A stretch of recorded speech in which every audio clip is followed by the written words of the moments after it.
chapter 16 of Sri Chaitanya Charitamrita, text number 1 and 2. This chapter is entitled The Pastimes of the Lord in His Childhood and Youth. Srila Krishnadas Kaviraj Goswami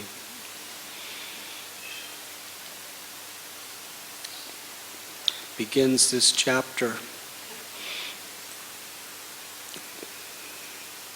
with a beautiful Sanskrit verse.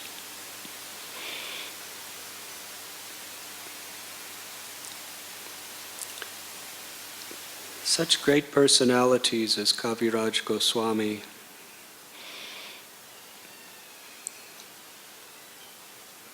in one poetic expression of love can also reveal the innermost secrets on a very practical level of how one can access the grace of the Lord and thus overcome all obstacles in life.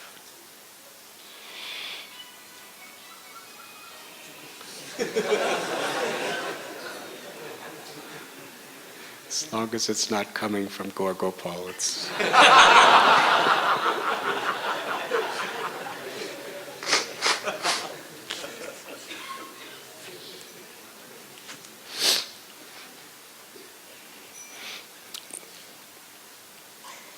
Sri Chaitanya Mahaprabhu, it is described his nectarine mercy.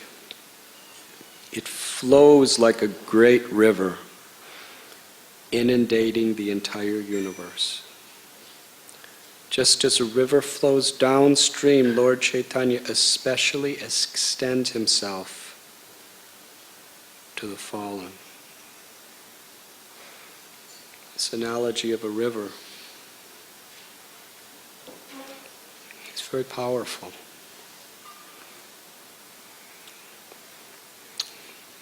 Wherever we go in the world,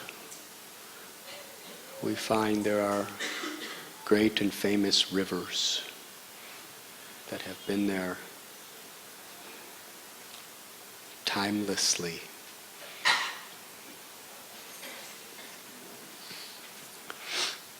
In India,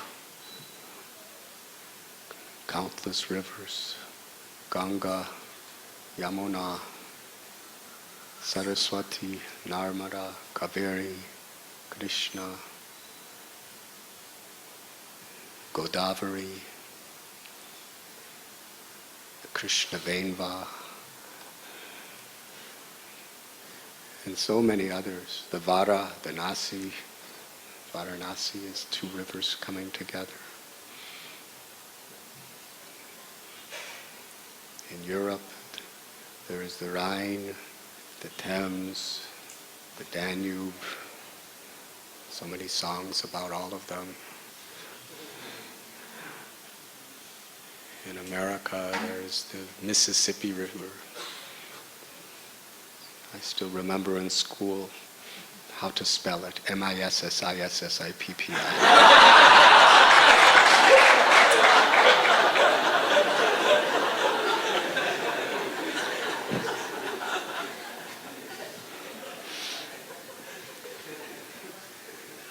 Also known as Old Man River. Just keeps flowing along. Whatever happens in the world, the river just keeps flowing. It was a beautiful song. The slaves used to sing it when they were in total desperation. Being exploited, abused, had no freedom.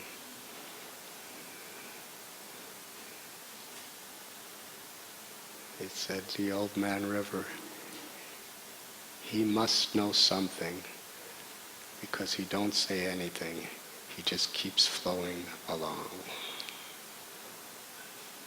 And then there's the Ohio River, the Missouri River, so many rivers. The Colorado River. That's where Jai Gauranga Prabhu lives, somewhere around there, I think.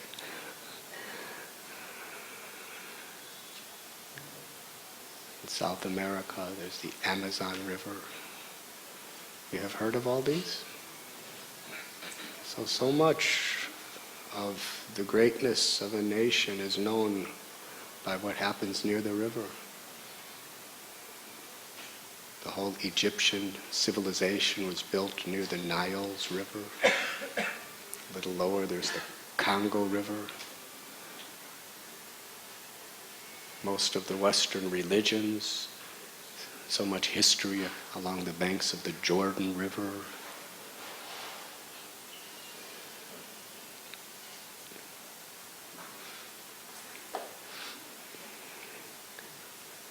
Last night, we were up till quite late just looking at the moon, the full moon. And we were thinking, this is Gaur Purnima, a very holy moon. And so many things change in this world, but when you look up in the moon, you see the same moon that people saw during Lord Chaitanya's time. Yes, Bengal is very different from what was Lord Chaitanya's time. Vrindavan is forever, eternally the holy abode of the Lord, but men have done a lot to Vrindavan. When Krishna wasn't there wasn't dharamshalas and restaurants and hotels and golf courses.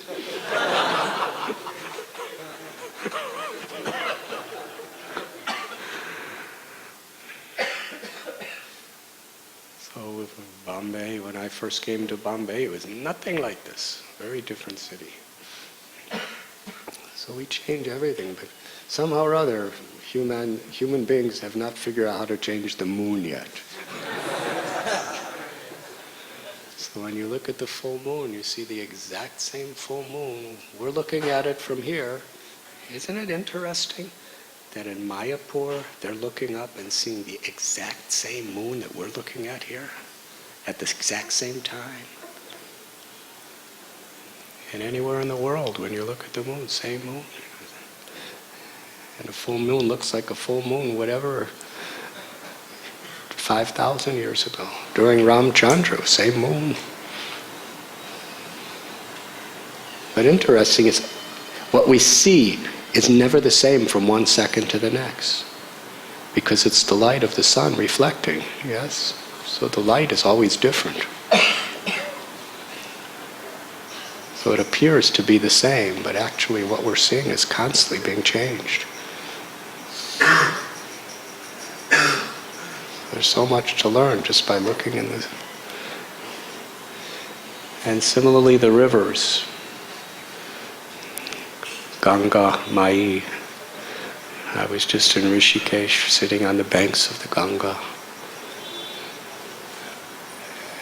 And just thinking how the Aryans, during that civilization, and then there was the Mughal takeover, and then there was the British takeover, and then somehow or other India got freedom, and sometimes Congress is in power, and sometimes BJP is in power. So many things happen, but Mother Ganga keeps flowing. Although the manifestations within this creation are in constant change. Nothing is actually stable even for a couple seconds. We may look at a big mountain and think it looks still, but on an atomic level, there's always changes happening. Beneath the surface of our mortal eyes, so much dynamic activity taking place, constant change. So Sri Chaitanya Mahaprabhu's mercy is like the greatest of all great rivers. It is forever flowing and inundating the entire universe.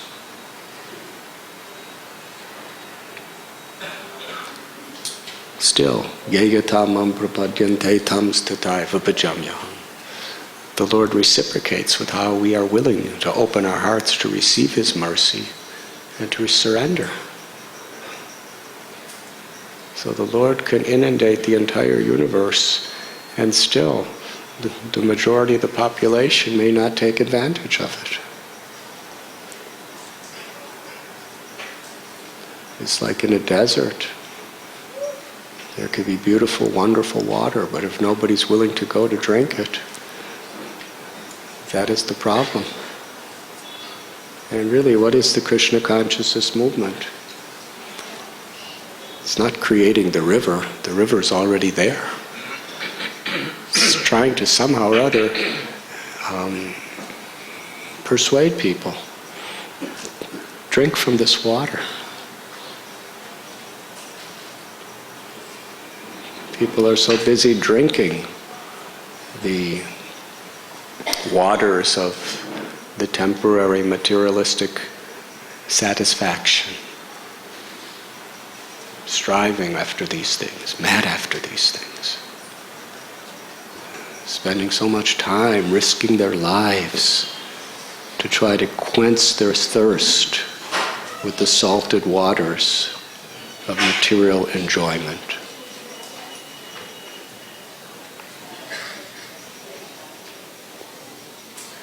So we can't take any credit. We're not creating any rivers.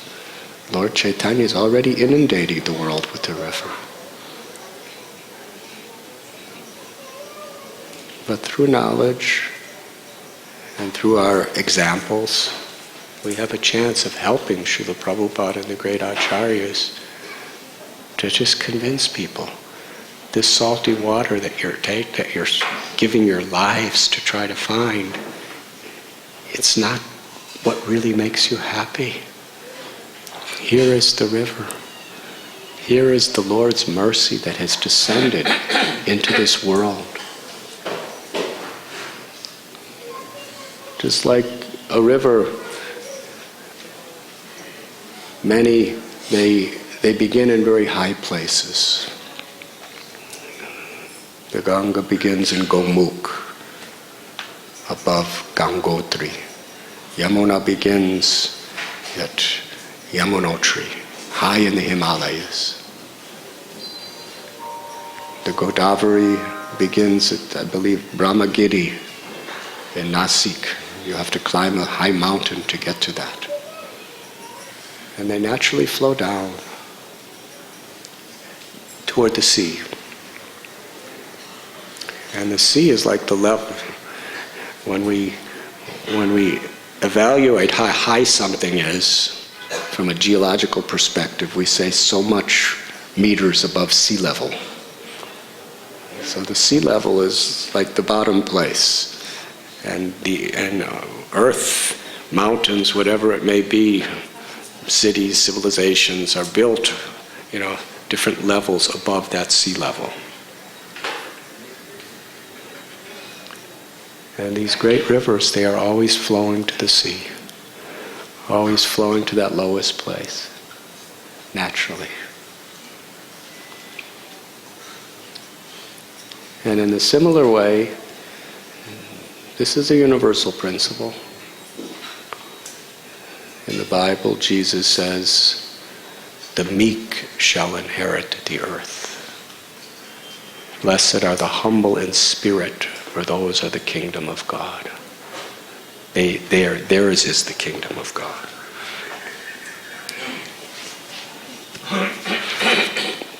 And Srila Prabhupada explains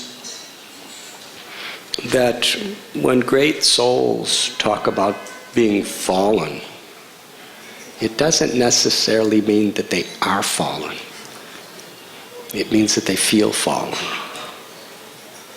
There's a very, very distinct difference. We're supposed to feel fallen, but we're not supposed to be fallen. Because there are a lot of fallen people. But the river of that mercy, they're not accessing it. To feel fallen is humility. And Krishnadas Kaviraj Goswami is not just speaking it, but he's feeling it in his various beautiful expressions of his heart. One verse, he says that I am suffering due to material disease and this, with the symptoms of the boils of envy. And in this state I take shelter of the great physician, Sri Chaitanya Mahaprabhu.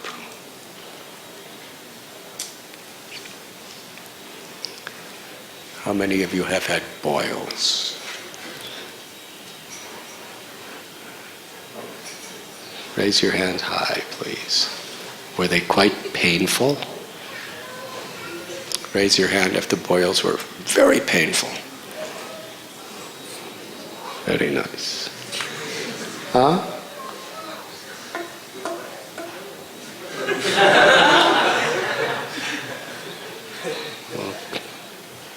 What, Govinda, what are you saying?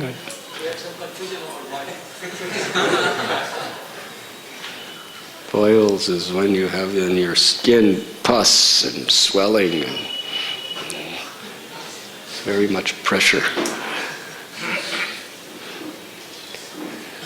Anyway, so when you have a boil, if you really have a bad boil, it just gets more and more and more painful until it breaks open and all the pus comes out.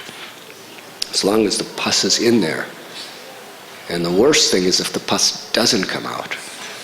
If it goes in instead of out, there's a certain technical word for that, and then your whole system becomes totally toxic.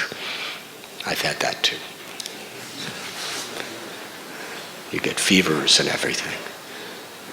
And sometimes they even, they may have to amputate your limb if your boil goes in, the pus goes in. But you're just waiting for it to come out. It's painful, painful. And even though pus is so ugly, it's really disgusting. It's thick and it's gooey and it's green.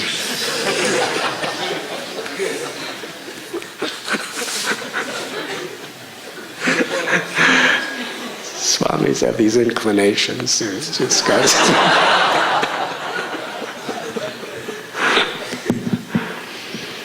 But still, it's like a celebration when it starts coming out.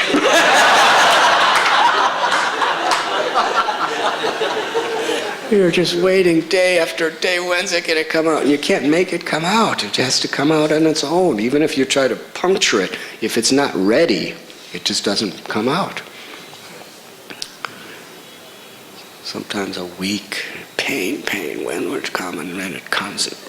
It's the most disgusting stuff you could possibly imagine, but you're so happy to see it because it's coming out of you. So Kaviraj Goswami is giving a good analogy that envy is like boils, the worst possible boils. See?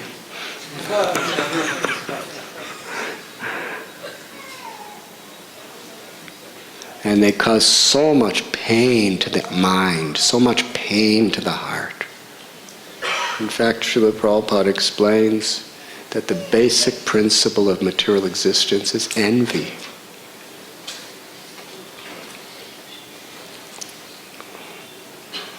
When we want to be the proprietor, the controller, the enjoyer, it's a symptom of envy of God. And if we're envious inherently, then we potentially could be envious of anybody if the circumstances just are favorable or unfavorable, however we want to interpret it. Brothers, sisters and sisters, brothers and sisters, friends and friends, partners. We see in this world so much envy. In the name of God and religion, so much envy. We don't want to see. There was one, Oscar Wilde, I think it was. He said he said it takes a good man to sympathize with someone's suffering, but it takes a very great man to to sympathize with someone's success. When somebody's suffering, we have a tendency to really, feel very favorable toward them. But when somebody's successful, the tendency is to be envious of them. It's a very, very deeply rooted human tendency.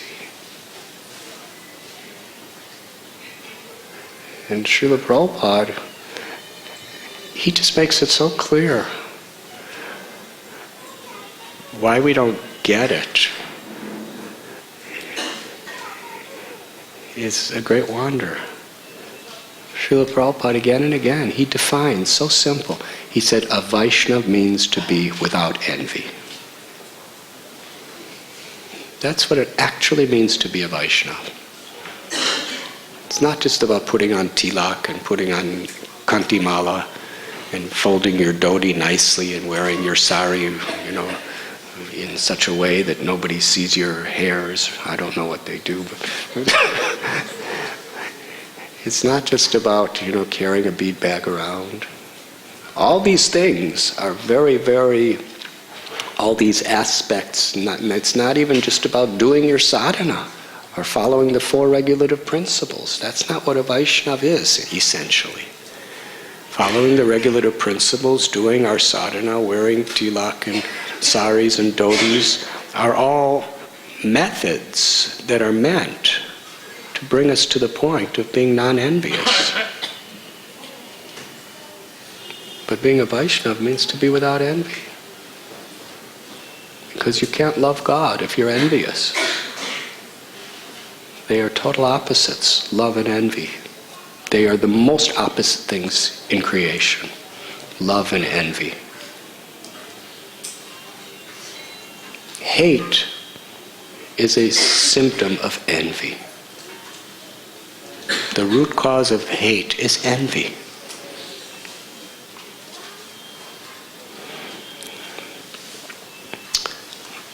So Kaviraj Goswami is explaining envy is like boils. They are the source of so much emotional, mental pain for the heart.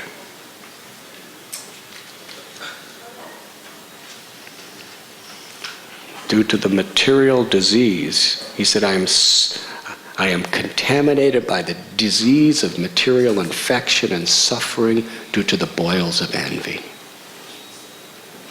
So this material infection, the symptom is envy.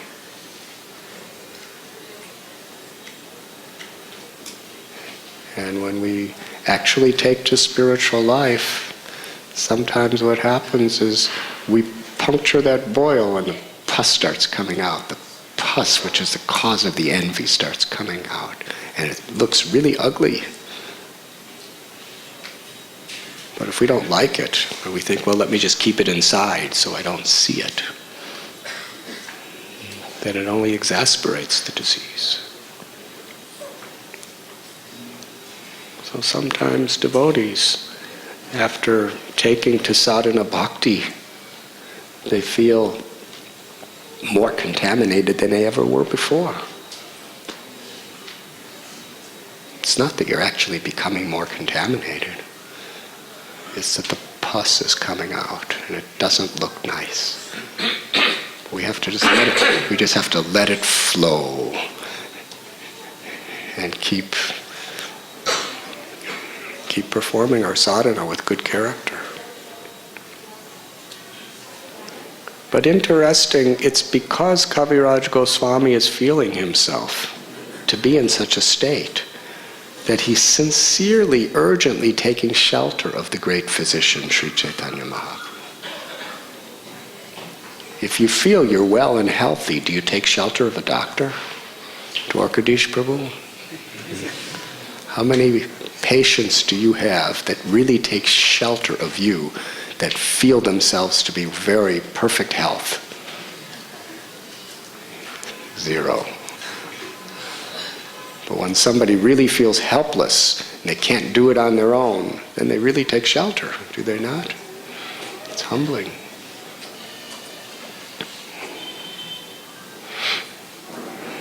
Similarly, Krishnadas Kaviraj Goswami writes that I'm more sinful than Jagai and Madhai. If anyone hears my name, they lose their piety. And if anyone speaks my name, they become sinful. And he begins that verse by saying, I am lower than a worm in stool. That's quite graphic. I think that goes beyond the boils of envy. Because he was a Goswami too. Great Goswami. These analogies are very striking. They really hit you hard. It's not that we should just read it and go over it. We should meditate on it. What does it mean to think yourself lower than a worm in stool? You have to put yourself in that position. First of all, you have to meditate on stool.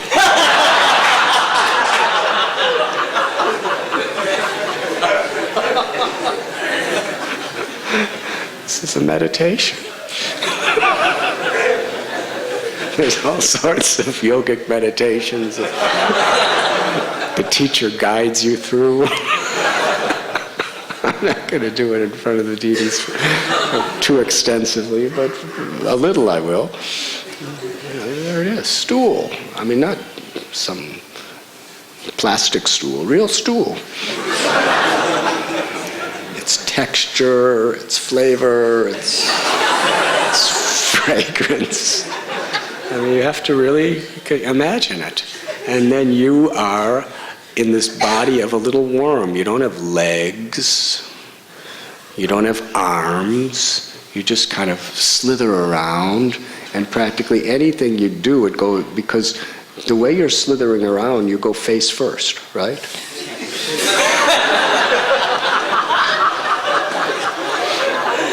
Like now we walk with our legs, we have our hands, so our mouth is in a different place.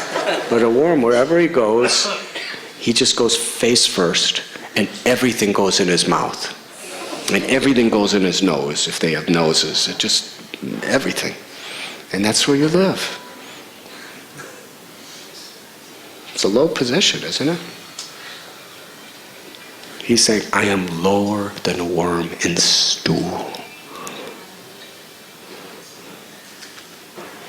And what does he mean? The stool of envy, the stool of lust, the stool of anger, the stool of arrogance, the stool of all these materialistic qualities. The stool of attachment to so many things that just aggravate our material condition. He's seeing that as stool. And just crawling around, eating it all, smelling it all, drinking it all.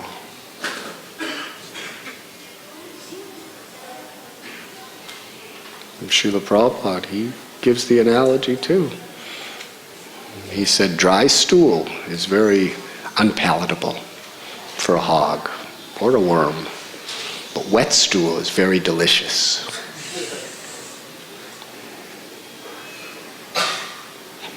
That's the taste that they have developed.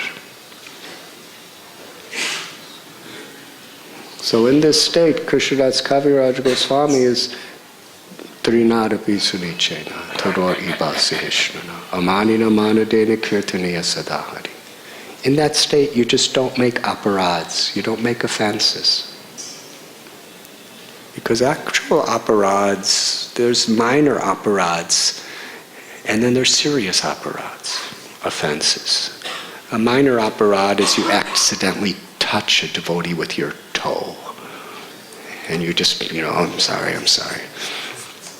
Or you may step over a person during class. We should try to avoid them because it's very important to attune our consciousness to be aware of being respectful. But real offenses is when we actually try to hurt someone due to envy or due to arrogance. That is serious. That Krishna cannot tolerate. If we speak words or perform actions to try to impede a person's progress in life due to arrogance or envy, that is called the mad elephant offense. And the scriptures explain so much of the suffering that people go through are due to past offenses. And so much of what devotees have to go through is due to offenses. And the offense is considered, offense to a Vaishnava is considered a mad elephant offense. How many of you have encountered mad elephants? I was just in Rishikesh, and it's interesting, driving down from Dehradun to Rishikesh through the forest. Every couple hundred meters practically, or within every kilometer, I would say, there are big signs, amazing signs. And some of them are different, some of them, they have this gigantic photograph of a male elephant with massive tusks pushing over a car, the way a child pushes over a mango seed. That's what it looks like. A car full of people looks like a little matchbox compared to this elephant. And he's standing over it, pushing it over. And it says, beware of wild elephants. Everywhere, because so many people get hurt. Cars get crushed, people get killed. And as we're driving, the person driving, I said, do you see, because you drive this road many times, do you see wild elephants? He says, oh yes, so many times. I said, well, has any ever attacked your car? He said, no. I said, what would you do if he did? He just looked at me like, I hope they don't. Because there's nothing you can do. If they block your car, because they stand in front of it and they block the road, and what are you going to do? You start backing up, he'll just, they just step on it, knock it over, throw it down a cliff. So I was wondering why they're having all these signs, because what are you going to do about it?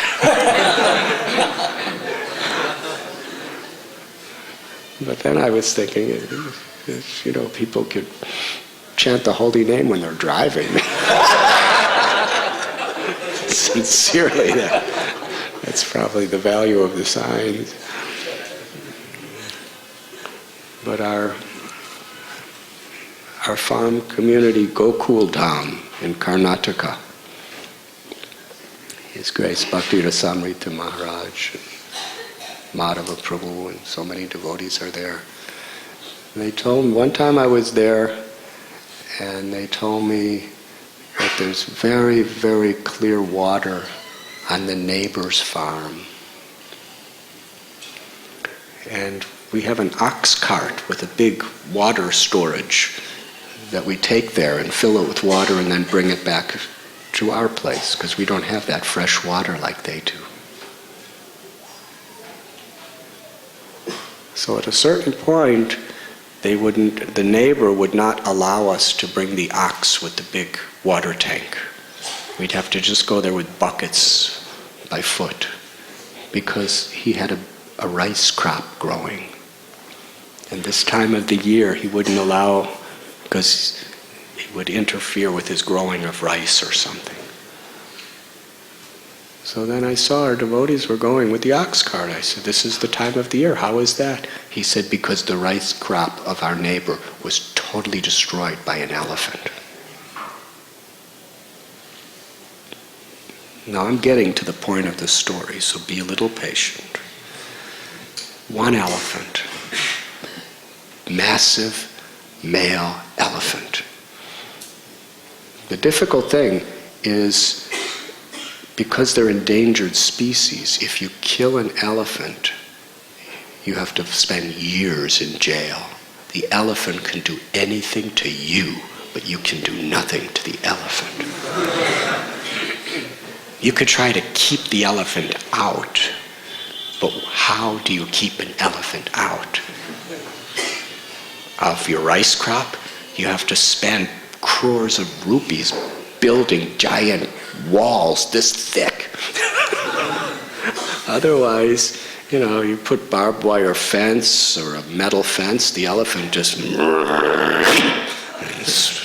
throws it away or just runs through it. There's nothing you can do. So the elephant, and they eat huge amounts of food. It's like Hastinapur, the city of elephants. In days of history, the great kings, it's a sign of great wealth that you could maintain a lot of elephants because they eat so much. They can eat, 100 kilos. So anyways, this elephant was just eating all the rice just when it's just about to be ready to harvest, just eats and eats and eats and eats and eats and eats and eats, just massive amounts, just pulling it right out of the ground. And then when he's totally overeaten, whole quantities of your rice crop, then he lays on his left side.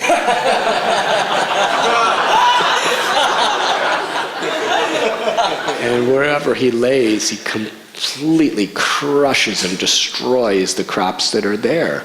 And then, he just starts rolling around and laying at different places, getting up and laying here and laying here. And whatever he lays on is destroyed. And then after he gets up, he starts eating more and more and more. And they come at night. And this elephant, in a matter of a few days, destroyed his entire crop of rice. And some years, he brings friends.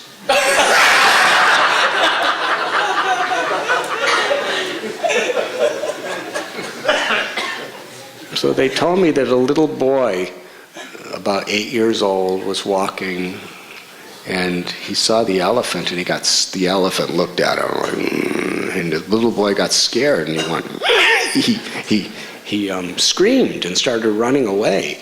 And you can't run away from an elephant. They're really fast because they're so huge. So the elephant charged at this little boy and trampled him with his giant feet and pierced him with his tusk. It killed the child. And still, they couldn't do anything to the elephant. So a few days later, this was just on the property adjacent to ours. A few days later, I think it was a couple brahmacharis, they were walking, and the elephant saw them.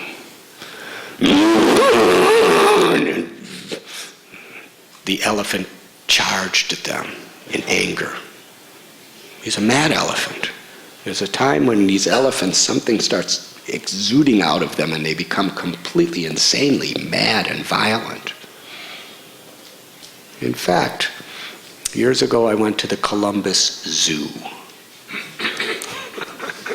in Columbus, Ohio, and there was panthers and leopards and tigers and lions and cobras and vipers and snakes. And I asked, what is the most dangerous animal for the keepers here? And they said, the elephants, specifically the male elephants. Because you actually have to go in and take care of them. And when this stuff starts exuding out of them and they go into this mad state, it could happen at any time. He said, it's common that they kill the person who's trying to take care of them.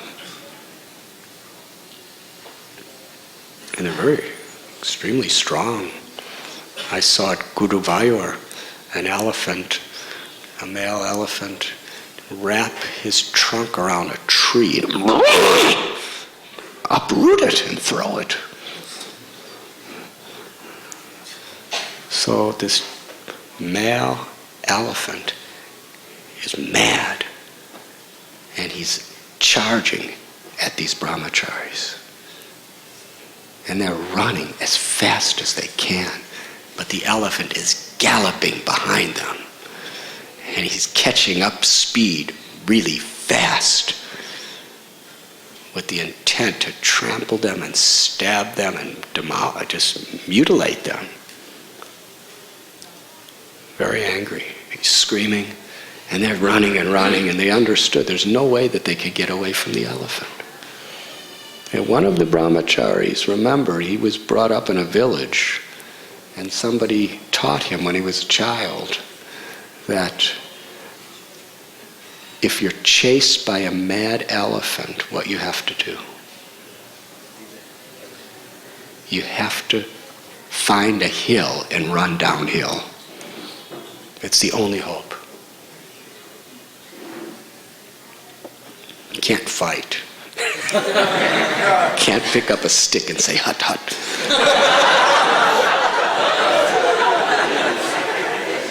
Even a gun, even if you have a pistol or a rifle, it doesn't work. You know, for an elephant, you have to have an elephant gun. It's very difficult. Isn't it interesting? He learned this when he was a little boy, completely forgot about it. Only when he was in total desperation, he was praying to Krishna for shelter. He remembered this little lesson. It's interesting because it's like the elephant, Gajendra. Gajendra completely forgot about who he was in his past life and all that. And when he was in the crocodile's jaws and he was about to die, then the elephant, somehow or other, in that point of desperation, he remembered the prayers he learned as King Indradyumna in his past life, and that saved him. He prayed to the Lord, and the Lord came down, and he prayed with total humility.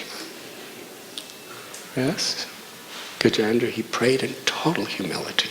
He understood, I'm the king of the entire jungle, but now I'm about to die by this little crocodile. There's nothing I could do. He was exhausted. He had lost all his strength. He was humiliated in front of his wives and his children and everybody else. He was finished. And with total humility, he remembered these prayers and picked up a lotus and surrendered to the Lord. So these brahmacharis, one of them remembered in that state of the highest desperation that if you want to escape a charging elephant, you have to run downhill. And there happened to be a hill right on the left side of them. So they just jumped down the hill and started running, and as they were running, they were falling and rolling and getting up and running and falling and rolling and getting up and running, and the elephant charged after them down the hill. But because elephants' bodies are so heavy, they can't go fast downhill. If they do, they'll fall. And so the elephant had to go really slow downhill, kind of putting his weight backward as he was going. So they escaped.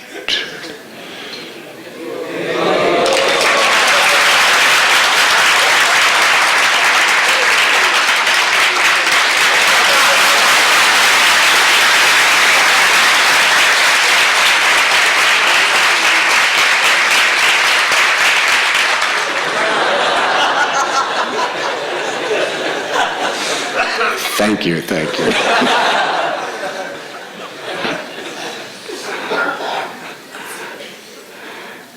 And when I heard this story, I was thinking, that's it! That is it! That's the philosophy of bhakti. That's what this verse is talking about. If we want to escape the mad elephant of Vaishnava aparad, there's only one way to do it.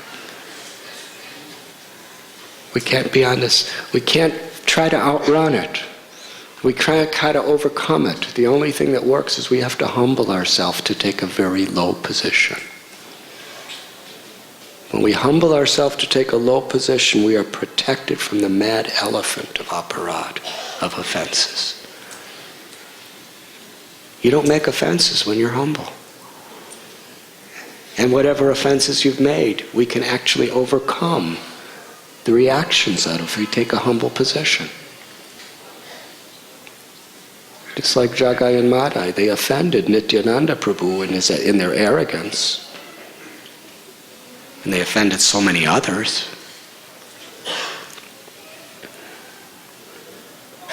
And it wasn't by their intellect. It wasn't by their tapasya. It wasn't by any rituals that they could overcome it. It was only when they fell at Lord Nityananda's feet, and with a genuinely sincere and serious heart that Prabhupada talks about here, that they humbled themselves to beg forgiveness and to want to serve. They were completely forgiven. And when Madhai asked Nityananda that, I hurt you, but you forgave me, but what about everybody else I hurt? Nityananda Prabhu said, humbly serve everyone. Clean the bathing ghats of Navadvip. And whoever comes to those bathing ghats, beg forgiveness and serve them with all humility. And build a new ghat with your spade to serve them. And whoever came before Madhai, he would perform his prostrated obeisances, he would beg forgiveness, and with all humility, he would serve them. It wasn't just a vocal thing, but he would build ghats for them, he would clean for them, he would carry their clothes for them, he would wash their clothes for them. He freed himself of all the aparads he ever did by taking a humble position. And in that humble position,